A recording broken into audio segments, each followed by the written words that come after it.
सत्य की झूठ खोज से जुड़े हुए सभी साधकों का हार्दिक अभिनंदन। तो आज का मेरा टॉपिक है जीवन को जियो मत, समझो मत जियो, या जीवन को जियो समझो मत, एक ही बातें हैं दोनों। तो इस पे ही आज बात करेंगे। तो मैं शुरू करता हूँ, बाकी जो माँ बुलवाए। टॉपिक तो एक है लेकिन बातें बहुत सारी हैं। सबसे पहले इसी से शुरू करता हूँ कि जीवन को जियो समझो मत।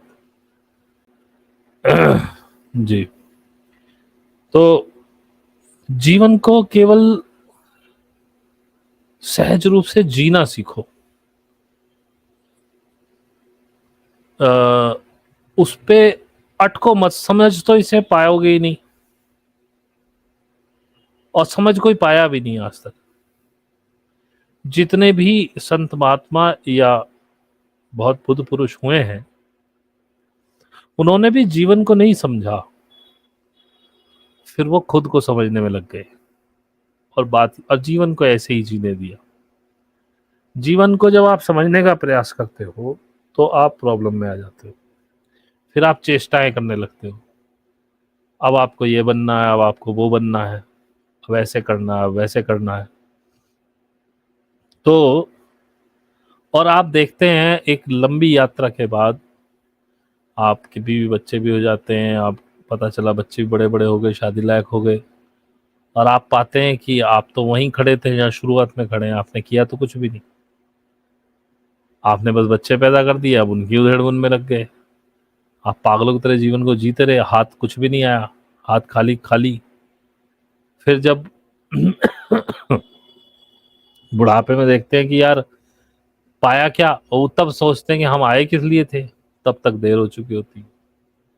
एक ये विडंबना है कि ये एक माइंडसेट बना दिया गया है कि ये तो बुढ़ापे में करने की चीज है। अरे बुढ़ापे में तो बचता ही कुछ नहीं, आप आएंगे कैसे यहाँ तक। तो भैया जीवन को सिर्फ सिंप्लिसिटी के साथ जो हो रहा है उसको वॉच करते हुए, अपने कर्म करते हुए जीते रहो। पिछले वीडियो में मैंने आपको बताया कि मूलाधार सही करने के लिए या खराब करने के लिए क्या जरूरी है और सही करने के लिए क्या नहीं करना चाहिए। तो उन सब बातों का ध्यान करो, कोई भी अनाधिकृत बात मत करो जो गलत है। आप जानबूझ के अपनी भाभी को सता रहे हैं, अपनी देवरानी को या जिठानी को सता रहे हैं, उनके खिलाफ साजिशें कर रहे हैं, सास बहू को नीचा दिखा रही है, उसकी हर चीज में कमी निकाल रही है, पड़ोसियों के सामने उसकी बुराई कर रही है, भाई भाई का दुश्मन हो रहा है, भाई भाई की संपत्ति हड़पना चाह रहा है, भाई को परेशानी में देख के आपको बड़ा आनंद आ रहा है। ये सब मूलाधार खराब करने के आपके चेष्टाएं हैं। मूलाधार सही रखो, कुंडलनी उठेगी। घमंड और गुस्सा मत करो, कुंडलनी से ही उठेगी। आज्ञा ठीक हो गया, 2 चक्र ठीक हुए तो ठीक उठेगी। और जीवन को सहज रूप से जीते रहो, जो हो रहा है होने दो, क्योंकि आप कुछ कर ही नहीं रहे होते, सब होता ही जाता है। अब उसे वॉच करो, वॉच करने के बाद समझो कि ये चीज क्या सिखाना चाह रही है, उससे सीखो। और अतीत पे मत चिपको, अतीत को देखो ही मत। अतीत खत्म हो चुका, राख रह गई है वहां, वो आग जल चुकी, राख बची है। उसे चिपक के जब आप अपना वर्तमान को उसके हिसाब से तोलने लगते हो, वही गड़बड़ होती है। और भविष्य कहीं है ही नहीं, देखा जाए तो भविष्य कोई होता ही नहीं। तो भविष्य को भी जब आप सोचने लगते हो तो सीमित कर लेते हो भविष्य को, जबकि भविष्य के गर्त में क्या छिपा है ये आपको भी नहीं पता। पता नहीं क्या क्या हो भविष्य में, जितना आप सोच रहे हो उससे बहुत ज्यादा हो या बहुत कम हो। हमेशा वर्तमान में रहना चाहिए, जो आज है, आज की परिस्थिति बात करो। अब लोग चिपके रहते हैं, हम ये थे, हम वो थे, हमारे पास ये था, वो था ना, है तो नहीं ना। अतीत के अनुभवों से वर्तमान की चीजों को तोलना। अधिकतर सास बहुओं में मैंने बहुत देखा है, सास हमेशा हम जब तुम्हारी उम्र में थे तो ऐसा होता था। अरे जब तुम इसकी उम्र में थे तो समय भी तो कैसा था। तब कौन सा 50,000 रुपए सोना था। तब कौन सा पेट भरने के लिए इतनी मारा मारी थी। तब कौन सा आपको इतने टेस्ट पता थे। दुनिया भर की टीवी ने गंद आपके दिमाग में भर दी है। दुनिया भर की चीजें आप खाना चाहते हो महंगी महंगी, या पहनना चाहते हो। प्रसाधन के साधन इतने महंगे महंगे हो गए, तब थे। अब बोले जी हमने तो अपने जीवन में कभी सेंट नहीं लगाया, तुम्हें उपलब्धि नहीं था। सेंट मिलता कहाँ था। बहुत बड़े बड़े रईसों के पास होते थे। आज दुकान दुकान पे 5-5 10-10 रुपए के सेंट बिक रहे आर्टिफिशियल। हमने तो कभी जिंदगी में लिपस्टिक ना लगाई, तुम्हें उपलब्धि नहीं रही होगी। गांव में रहते होगे, तुम्हारे पति ने कभी लाके नहीं दी, आप कहाँ से लगाती। इस बात के क्या ताने हैं भाई। उसके पास उपलब्ध है, उसका पति ला के दे रहा है, वो लगा रही है। या उसका मन है, वो खर्च कर रही है, लगा रही है। तुम्हें क्या प्रॉब्लम है इस बात से। वो क्या पहने क्या ओढ़े। अपनी बेटी और बहू के बीच में विचारों में फर्क आ जाता है आपके। अरे किसी और ने अपनी बेटी आपको दी है, वो आपके आगे नाती पोते जन्मने वाली है। उसको सही से रखो यार। क्यों उसके पीछे पड़े हुए। और ऐसी बहुएं, कोई कोई अपनी सास की नाक में दम कर देगी। भाई क्यों भाई। अपनी माँ के लिए तेरे विचार चेंज हो जाते हैं। सास ने तेरा क्या बिगाड़ा, तुझे नहीं जन्म दिया, तेरे पति को तो दिया है। उसे इसी बात का एहसान मान ले, उसने 9 महीने पाला तेरे पति को और 20 साल बड़ा कर दिया पाल पोस के खिला पिला के। तू थी क्या वहां तब। भाई सबको मनुष्य समझो। बहू अपनी सास को मनुष्य समझे, उसे प्रेम करे। सास अपनी बहू से प्रेम करे। उनकी गलतियां ढाको। बाजार में जिसमें तुम बताने जाते हो, वो मजे लेते हैं तुम्हारे सिर्फ। तुम अपनी बहू की बुराई किससे कहोगे, वही बहू से जाके कहेगा। अब उसके मन में जहर गुल्ला, वो 4 बातें कहेगी, फिर वो तुमसे जाएगा। बारूद मिलता रहेगा, दोनों तरफ आग जलती रहेगी। आपस में बैठ के बात कर लो ना। बहू पूछ ले, माँ जी बताओ हमसे क्या दिक्कत है, हम तुम उनसे कह रही थी, हम ही से कह दो क्या दिक्कत है। और फिर वही बात कि आपको हर चीज का जस्टिफिकेशन देना। अगर आपकी सास ने कह भी दिया आपको खाना बनाना नहीं आता, आपने कहा हाँ जी नहीं आता, बात खत्म हो गई। और यदि आपकी बहू ने आपको कह दिया माता जी आप चिंता मत करो, आप बैठो हम कर देंगे, अब वो स्याह करे सफेद करे, कल को आप मर जाओगी तब भी तो वही करेगी।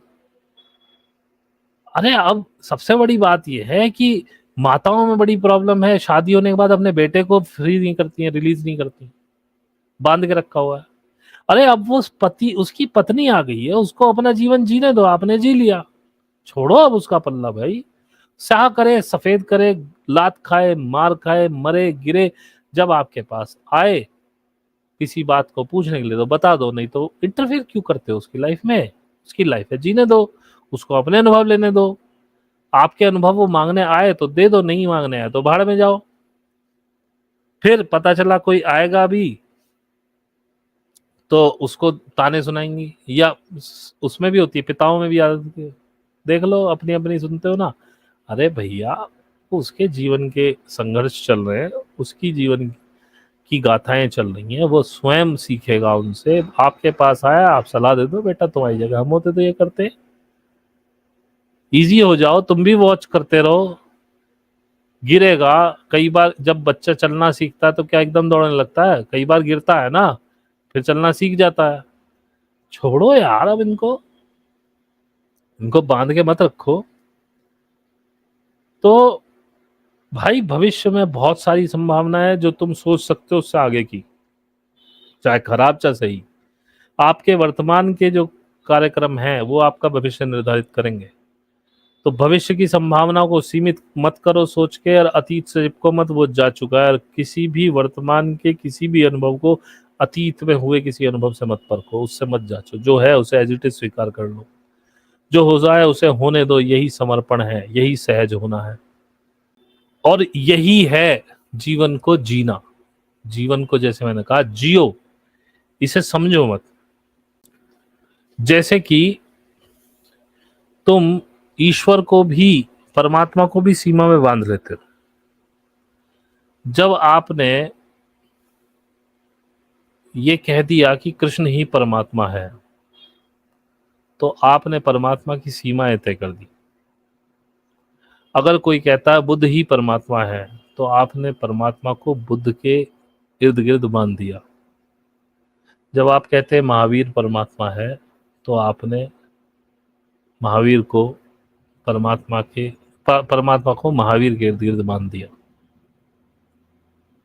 तो भाई, परमात्मा इतना सीमित है कि किसी हस्ती में वो बन सकता है, जबकि आप खुद कहते हैं कि बुद्ध अवतार हैं, कृष्ण अवतार हैं, 16 कला लेके पैदा हुए, राम अवतार है, महावीर अवतार है, या ऐसे जो भी अवतार हैं। इसी के लिए बाद में जीसस आए। जीसस ने कहा, मैं पिता का पुत्र हूं, मैं वो ईश्वर नहीं हूं, मैं तुम्हें ईश्वर तक पहुंचने का रास्ता बता सकता हूं। फिर मोहम्मद आए, उन्होंने कहा नहीं नहीं, अल्लाह है सबसे बड़ा। तो उन्होंने विस्तार दे दिया उस चीज को, बोले मैं कुछ नहीं हूं, मैं तो सिर्फ उसका संदेश लेकर आया, संदेशवाहक। उन्होंने विस्तार किया, हालांकि कृष्ण ने भी किया था गीता में, लेकिन आप समझे नहीं आपने, क्योंकि कृष्ण गीता में ये बोल गए एक जगह, माम एकम शरणम व्रज, मैं ही परमात्मा हूं, मैं ही तरफ आ। लेकिन उत्तर गीता तक कोई पहुंचा नहीं जिसमें कृष्ण ने यह कहा, भाई वो मैंने परमात्मा के साथ एक ही कार में कहा था, जिसे हिंदी में हम कहते हैं कि चैनलाइज्ड मैसेज थे। वो परमात्मा स्वयं बोल रहा था, मैं था नहीं। लेकिन क्योंकि कृष्ण ने ऐसा कह दिया गीता में, आपने कृष्ण को ही परमात्मा बना दिया, तो आपने उसकी सीमाएं तय कर दी। अब जिस चीज की सीमा हो वो तो परमात्मा हो ही नहीं सकता, जबकि खुद कृष्ण ने विराट रूप दिखाया था अर्जुन को। अब बी आर चोपड़ा ने दिखा दिया कि ऐसे दिखाई दिए कृष्ण विराट। क्या पता ऐसे दिखाई भी दिए कि नहीं दिखाई दिए, क्या पता शब्दों से ही एक रूप बनाया हो विराट का कृष्ण ने अर्जुन के सामने, कि इसे कहते हैं विराट, जिसमें सब कुछ है। और अर्जुन इतना मूड तब भी ना समझ पाया, तब भी उत्तर गीता के समय अल्लाह भाई साहब जरा दोबारा बता दो। तो जब कृष्ण कह रहे हैं वो विराट है, जीसस कह रहे हैं मैं केवल पुत्र हूं पिता का, वो पिता है जो ऊपर बैठा है, यानी कि उससे बड़ा कोई है। मोहम्मद साहब कह रहे हैं अल्लाह है, वो नूर है, बहुत विस्तार। नानक साहब कह रहे हैं परमात्मा है, उसकी इच्छा के बिना कुछ नहीं होता।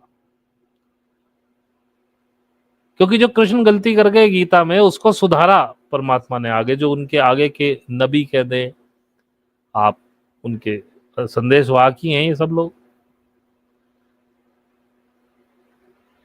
बुद्ध ने कभी नहीं कहा मैं परमात्मा हूं, लेकिन मान लिया।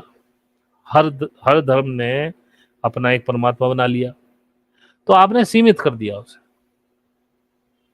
लेकिन परमात्मा तो असीम है, विराट है, उसका तो और छोर ही नहीं है। आप कैसे कह सकते हैं कृष्ण है, आप कैसे कह सकते हैं जीसस है? उसे तो कभी जाना ही नहीं जा सकता, उसकी सीमाएं नहीं है। और जब आप राम कृष्ण जीसस मोहम्मद साहब नानक इन पर टिक जाओगे, तो आपने तो आगे जाने की संभावना ही खत्म कर दी।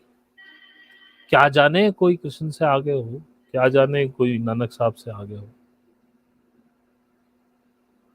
क्या जाने मैं ही कृष्ण हूं, क्या जाने मैं ही जीसस हूं, क्या जाने मैं ही बुद्ध रहा हूं।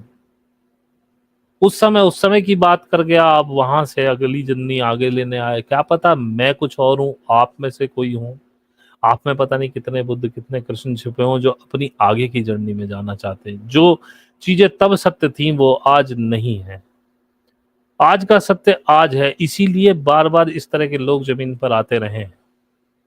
अगर कृष्ण ही परमात्मा थे और सारा ज्ञान वो दे ही गए थे, तो उसके आगे मूसा को, बुद्ध को, ईशा को आने की जरूरत ही नहीं थी।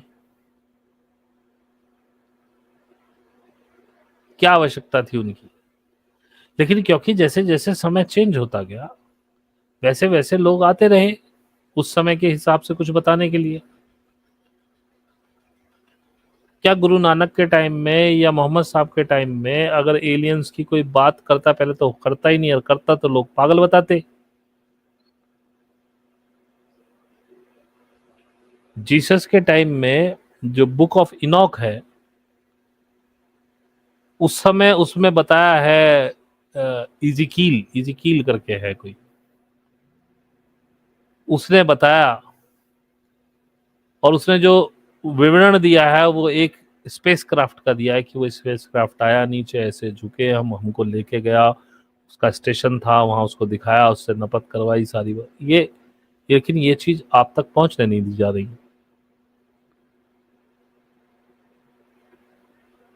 क्योंकि आपको सीमा में रखना है। इसीलिए ये धार्मिक पुस्तकों में चेंज किए गए, क्योंकि जिस दिन आप अपने आप को समझ जाओगे, आप दूसरों पे टिकना छोड़ दोगे और खुद से जुड़ने लगोगे, अपनी असीमितता का आपको एहसास होगा, आपको अपनी शक्ति का एहसास होगा, उस दिन तो इनका सारा खेल ही चौपट हो जाना।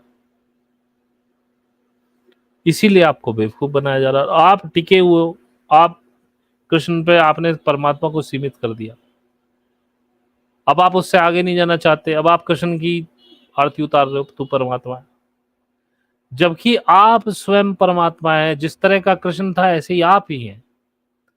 वही परमात्मा की जोत छोटी सी बूंद उस समुद्र की लेके वो उतरा था और उसी को लेके आप उतरे हो। और असीमित संभावनाएं हैं, कृष्ण से बहुत आगे आप हो सकते हैं। समय बहुत बदल चुका है कृष्ण से अब तक का, लेकिन आप अभी तक वहीं टली बजाए जा रहे हो। भाई अपने से जुड़ो, अपनी संभावनाएं देखो।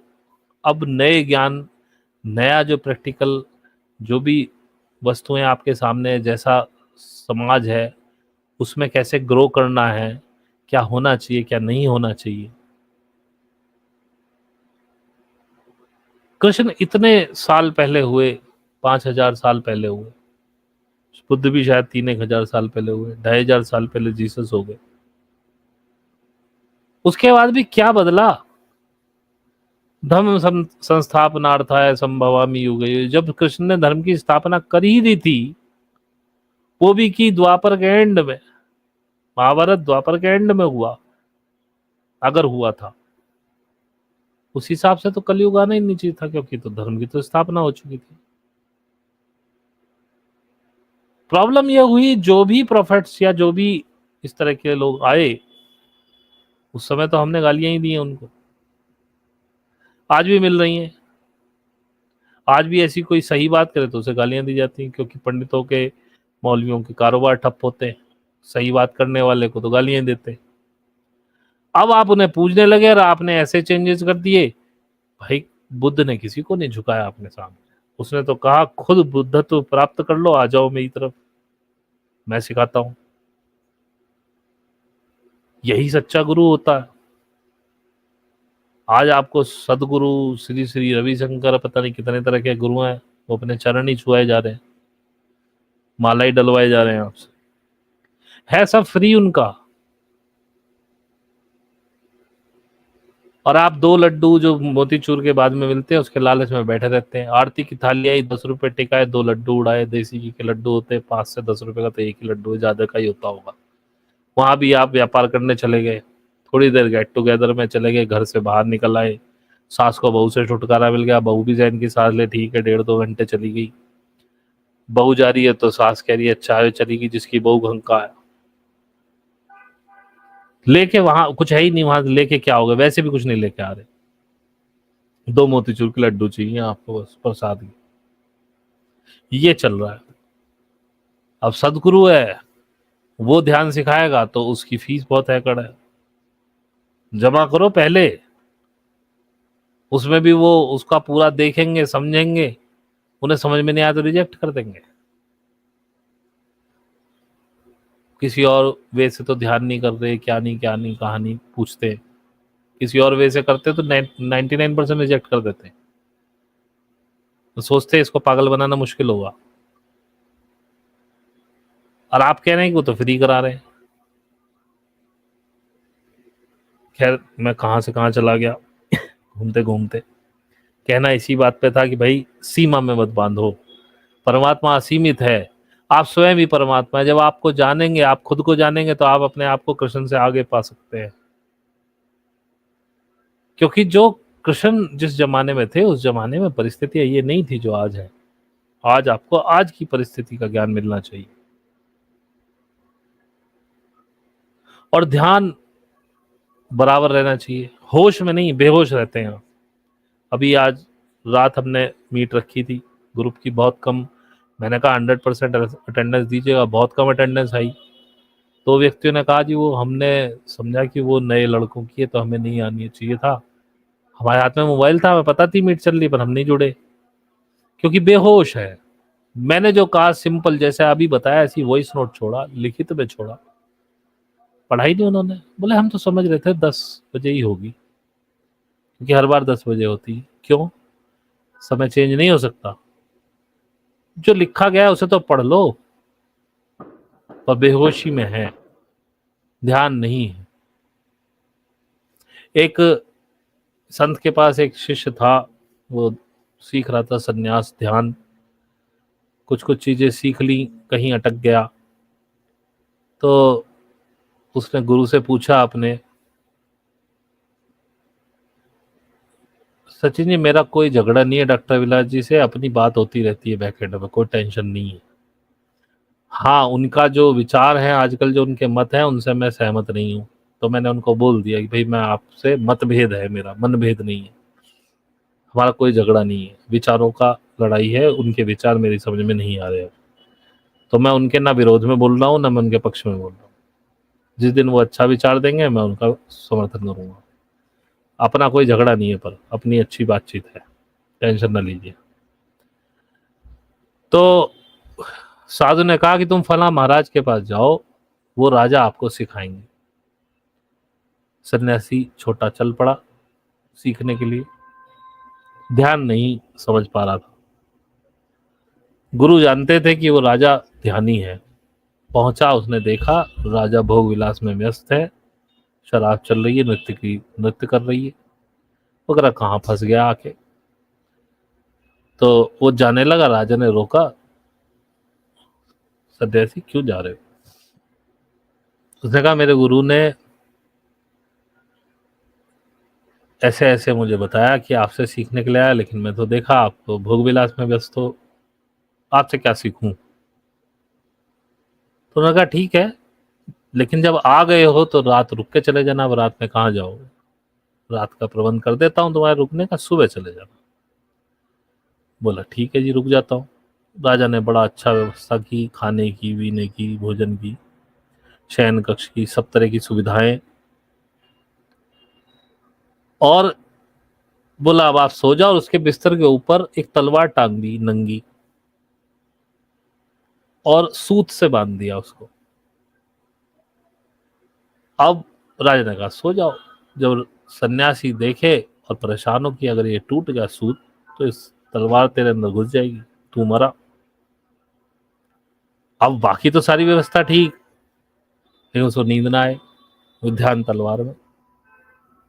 सुबह हुई, राजा ने पूछा सन्यासी नींद वींद सब बढ़िया आई, व्यवस्था ठीक थी? उसने कहा महाराज व्यवस्था तो बहुत ही अच्छी थी, सुख सुविधा के पूरे साधन थे, खाना पीना बहुत अच्छा था, पर सो नहीं सका। बोले क्यों, सो क्यों नहीं सके?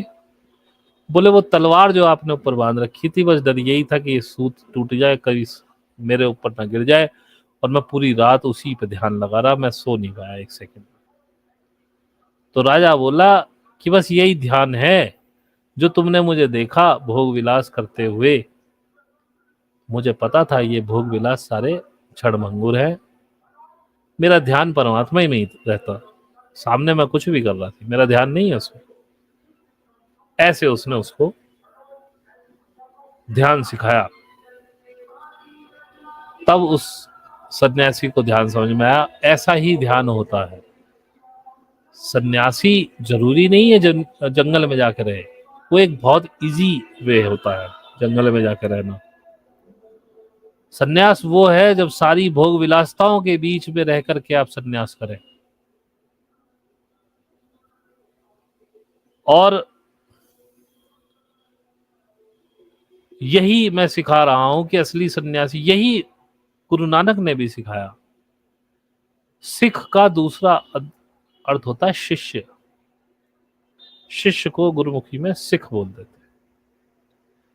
सिख धर्म में सिखाया गया कि आप कैसे सन्यासी होते हुए सांसारिक हो, या सांसारिक होते हुए कैसे सन्यासी हो जाए। सिर पे पगड़ी रखने वाला, दाढ़ी लंबी रखने वाला सिख नहीं। सिख वो जिसने अपने गृहस्थ में रह के संन्यास लिया हो। क्योंकि आज के टाइम में आप यदि बाहर निकल जाएं, सोचे सन्यासी हो जाऊं, तो गेरुए वस्त्र पहन के जो भिखारी डोलते हैं उनको तो बहुत पैसे मिल जाएंगे, लेकिन अगर आप हम जैसे लोग निकल जाएं, मैं ही निकल जाऊं आज की डेट में, चलो भिक्षा मांग के खा लूंगा, मुझे गालियां ही देंगे लोग, अबे इतना हट्टा कट्टा कुछ काम का भीख मांग रहा है। उसको ये थोड़ी पता है कि मैं असली सन्यासी हूं, कि मैं तो सिर्फ जहां से मेरी 2 रोटी की पुकार खत्म होगी खा के अपना चल दूंगा, मुझे आगे जाना ही नहीं। और तुमको पहचानने वाले भी कितने होंगे। जैसे कि मैं मोर और लेस थोड़ा थोड़ा जान गया हूं अपने बारे में, कौन हूं, क्या कहानी। लेकिन अब आपको जानना है कि मैं कौन हूं। आप जान पाए तो भी ठीक है, नहीं जान पाए तो भी ठीक है।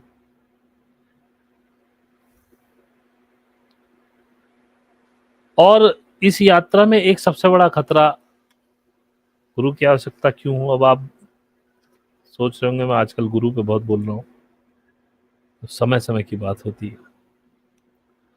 इस यात्रा में सबसे बड़ा खतरा होता है जब आप पहुंचने वाले होते हैं यात्रा के अंतिम पड़ाव पर।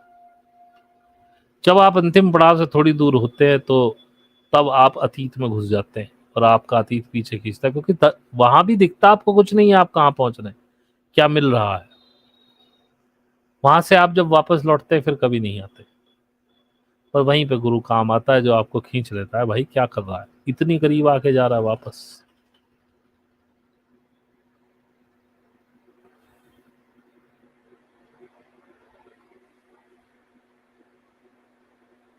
और ये भी मैंने तुम्हें बताया पहले भी, शायद मैंने कहा कि जब तक तुम परफेक्ट नहीं हो जाते तब तक कुछ नहीं मिलेगा। इस साधना के समय में, सॉरी मैं क्या बोल रहा हूँ यार, एक्चुअली दिमाग कभी कभी कमेंट्स पे चला जाता है, कमेंट्स हटा देता हूँ थोड़ी देर के लिए।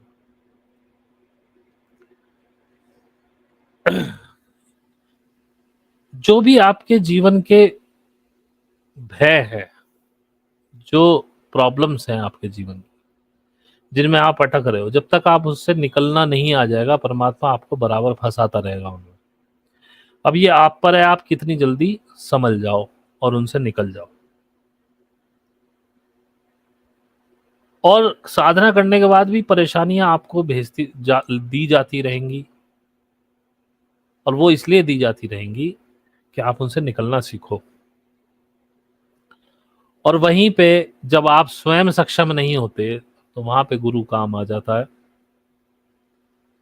कई लोग हैं जैसे नहीं समझ पाते, तो कई बार 1-on-1 बताते हैं, तो मुझे लगता है कि कुछ अगर मैं दे सकता हूँ उसी पे रेमेडी तो दे देता हूँ लिखित में, नहीं तो कई बार बात भी कर लेता हूँ, हाँ भाई क्या बात है, समझाना पड़ता है, समझा के क्लियर हो जाता है और वो आगे बढ़ जाते हैं।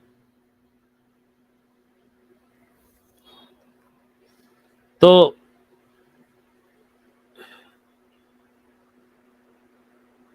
जो भी इन सब चीजों में जो आपको अटकाया गया है ना, जिनमें आप अटक रहे हो, ये भी आपकी परीक्षाएं। इनको पार करके जब हर सिचुएशन से निकलना सीख जाओगे और उनमें फंसोगे नहीं, तब आपको वो सब मिलेगा जो आपको मिलना चाहिए था, उससे पहले तो नहीं मिलेगा। जो इस मार्ग पे हैं या जो पुरानी सोल्स हैं इस मार्ग पे से ही आई हैं, जो नई सोल्स हैं जिनको इसमें कोई ज़्यादा नहीं, वो मजे ले रहे हैं आज की डेट में, खूब पैसे वैसे सब है। और ये भी ध्यान लो कि सब कुछ आपको परमात्मा से ही मिला हुआ है, न तुम्हारी वासना अपनी है, वो भी प्रकृति से मिली है, ना ब्रह्मचर्य अपना है। क्योंकि जो आज चोर है वो कभी साधु रहा होगा, जो आज साधु है वो कभी चोर भी रहा होगा। पता नहीं कितने जीवन में आप चोर बने, साधु बने, डकैत बने, परमात्मा साधु, डॉक्टर बने, इंजीनियर बने, क्या क्या बने क्या पता। शायद किसी जीवन में आपने मुझे सिखाया हो, शायद इस जीवन में मैं आपको सिखा रहा हूं। अगर जो आपके साथ हो रहा है एक बार आपने हिम्मत कर ली और जो हो रहा है उसे हो जाने दिया, तब तुम साक्षी हो गए। लेकिन साक्षी होने के लिए बड़ी हिम्मत चाहिए, बड़ा जिगरा चाहिए। साक्षी होना इतना आसान नहीं है, क्योंकि जब तुम जो हो रहा है उसे हो जाने दे रहे हो, तब मन और मस्तिष्क आपको जकड़ता है। जैसे जब मेरे मन में ख्याल आया कि नौकरी छोड़नी है, तो थोड़ा दिमाग और मन ने डराया हल्का बहुत, और गलत क्यों बोलूं, डरा भी। हाँ भाई कैसे होगा, एक हैंडसम अमाउंट आ रहा है, क्या होगा। फिर काउंटर किया खुद को, भाई तेरी खर्चे कितने हैं, इतने हैं, इतने तेरे पास आ ही रहे हैं ऑलरेडी एक्स्ट्रा, क्या जरूरत है। तो यकीन मानिए, सिखाने के लिए पैसे लेने का ख्याल तब तक नहीं आया था, क्योंकि मैं इस तरफ सोच ही नहीं रहा था। लेकिन जब सरेंडर किया, जब सब समझ में धीरे धीरे मन बन गया, नहीं नहीं छोड़ना ही है, जो होगा देखा जाएगा। और जब परमात्मा मेरे साथ है, मेरी माँ मेरे साथ है, उसने आज तक भूखा नहीं सोने दिया, आप कैसे देंगे, उसने तो सब इंतजाम कर ही रखा है, तू किस बात की चिंता करता है। और तेरी अपनी शॉप खाली है, बर्गर पिज्जा का काम, तेरा सारा सामान रखा है, दोबारा जोड़ लेना। 10-15 हज़ार तो मामूली सी बात है, उसमें उठा ही लेगा, तेरी अपनी शॉप है, ज्यादा ही उठा लेगा। तसल्ली से काम करना, दोनों मियां बीवी हो जाएगा। जब ये मन बन गया और पूरी तरह से डर निकल गया, छोड़ दिया कि जो होना है हो जाने दो यार, देखी जाएगी। जब परमात्मा चाहता है तो तुम क्यों आड़े आ रहे हो। बस सारा भय निकल गया, बहुत तसल्ली हो गई। अगले ही दिन दिमाग में आया ऐसे करो, मैंने डाला और बहुत अच्छा सपोर्ट मिला। मैं सोच रहा था कोई 10-15 हज़ार रुपये भी मिल जाए, एक्स्ट्रा बहुत है मेरे लिए, उससे कहीं ज़्यादा मिल गए। आप लोगों ने इतना प्यार दिया, सब अपने आप हो गया। तब तक नहीं हुआ जब तक मैंने अपने हाथों में चीजें पकड़ रखी थी। जब छोड़ दी, हो जाने दी, वास्तव में बड़ा हिम्मत का काम है। जिस दिन आप ये कर पाए, बस उस दिन समझिए कि नियर अबाउट आप पहुंच ही गए। अब ज्यादा दिन नहीं है, क्षण भर की देर। क्षण भर मतलब मेरा क्षण भर मत समझ लेना, परमात्मा का क्षण भर बहुत बड़ा भी हो सकता है। फिसले तो गए, और मैंने पहले ही कहा, जितनी ऊंचाई से फिसलोगे उतना चोट लगने का डर ज्यादा है। अब लोग समाधि के पीछे भाग रहे हैं। अब समाधि है क्या ये किसी को नहीं पता। जब आपके प्रश्न खत्म हो जाए तब समाधि। आपको बहुत सारे प्रश्न होते हैं, फिर आपको उत्तर खोजने होते हैं, और उत्तर मिलते ही आपके फिर प्रश्न जनरेट होते हैं। जितनी प्रश्नों के उत्तर आपको मिलते जाएंगे, प्रश्न आपके बढ़ते जाएंगे। लेकिन समाधि का मतलब प्रश्न ही ना होना। उत्तर की तो आकांक्षा तब होगी जब कोई प्रश्न होगा अंदर। ये समाधि है, ये चीज समझना। और समाज में ऐसे रहना कि समाज में लिप्त भी होना और ना लिप्त होना। जैसे मैंने बताया कल कि सारे गुरु तुम्हें सिखाने, ये छोड़ दो, वो छोड़ दो, ये छोड़ दो, वो छोड़ दो, उससे कलेश कट जाएंगे। मैं कह रहा हूं छोड़ो कुछ मत, बस पकड़ो मत किसी को। बातों में फर्क है, अर्थ आपको एक जैसे लगेंगे। पकड़ो मत माने कि छोड़ दो नहीं। छोड़ने का मतलब है आपने उसे फेंक दिया, आप उसे हाथ नहीं लगाओगे। मैं कह रहा हूं उसके साथ रहो, पकड़ो मत, चिपको मत। है तो है, नहीं है तो नहीं। जैसे कि आप कमल के पत्ते को कभी देखा हो किसी ने, उस पर आप पानी डालो, पानी रहेगा और फिसल जाएगा, पत्ता का वैसा ही। बारिश होती है, खूब भीगता, झमाझम बारिश होती है, टप टप टप टप उस पर पड़ती है, खूब आनंद लेता कमल का पत्ता। बारिश बंद होती है, उस पर पानी नहीं। उसे डुबो दो तुम तालाब में, वापस निकलेगा पानी नहीं। आप एक मिट्टी का घड़ा लेके आए, तो जहां से आपने खरीदा मिट्टी के घड़े में एक आकाश था। अब आप उस घड़े को अपने घर ले आए, तो क्या मिट्टी के घड़े का आकाश वही आकाश है जो जहां खरीदा था वो था? क्योंकि आकाश तो हिलता नहीं, आकाश तो वहीं का वहीं है, लेकिन मिट्टी के घड़े में से जो सीमित आकाश वहां आपको दिख रहा था, वो आपके घर पे आके बदल गया।